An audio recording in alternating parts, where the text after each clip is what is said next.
The first thing I want to talk to you guys today about is that even with this whole thing of trying to figure out who Jesus Christ is, the first vision that God is going to give us is a thing called ear vision. So what I want you to understand is that what you see and what you say is relative to what you hear. We hear differently.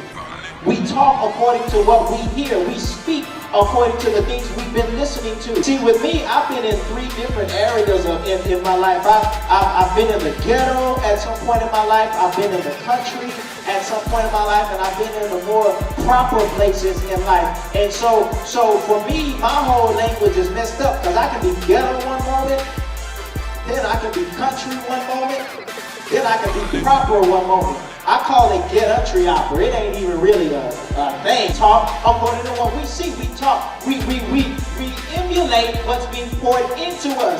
And the reason why ear vision is so important is because there are 3 gates to your heart. There's your ear gate, your eye gate, and your mouth gate.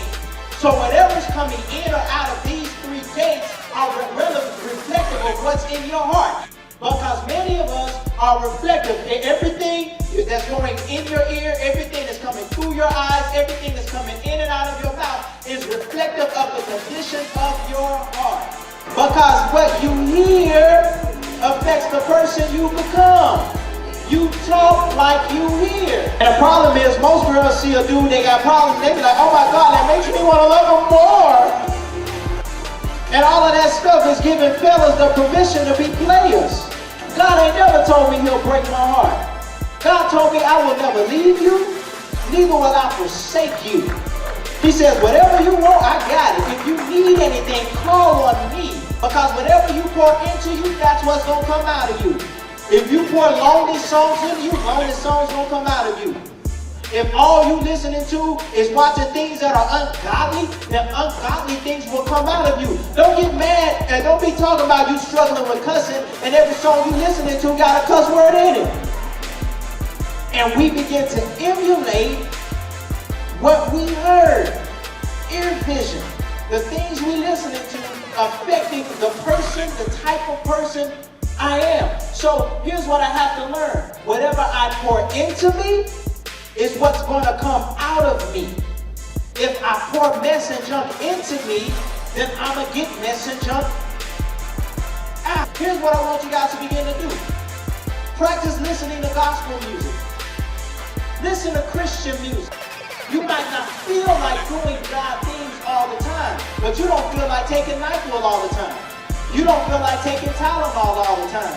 You don't feel like taking that nasty great children's medicine that they say is supposed to be good because it tastes like grape, but it's really nasty. At the same time, I'll still take it because I know at the end of the day, that medicine is going to help me.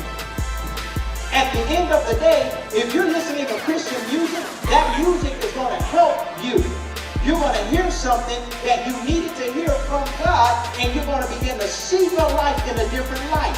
What you want to do is begin to read the Bible, but then speak it out loud. Because you're already doing 2 things. You're saying, you're seeing the words, you're hearing what you're speaking, and then you're speaking it. And all you're doing is you're creating a cycle for God's vision to begin to work in your life. You're creating a cycle for spiritual things to begin to work because your eyes are at work, your mouth is at work, and your ears are at work, and all of this stuff is reinforcing the Word of God back into your life. We've had enough cycles of seeing ourselves being depressed. We've had enough cycles of seeing ourselves fighting with parents. We've had enough cycles of seeing ourselves ditching school and not making a grade and struggling with teachers. Why not start some new cycles whereby we can allow the things of God to overtake our lives? Why not give ourselves a chance to do something right and allow the spiritual things of God to take over the natural areas of our lives? When I read the Word of God, I'm reinforcing to my spirit man that you have the control over my life. I'm reinforcing the good parts about myself, and I am allowing God to take control.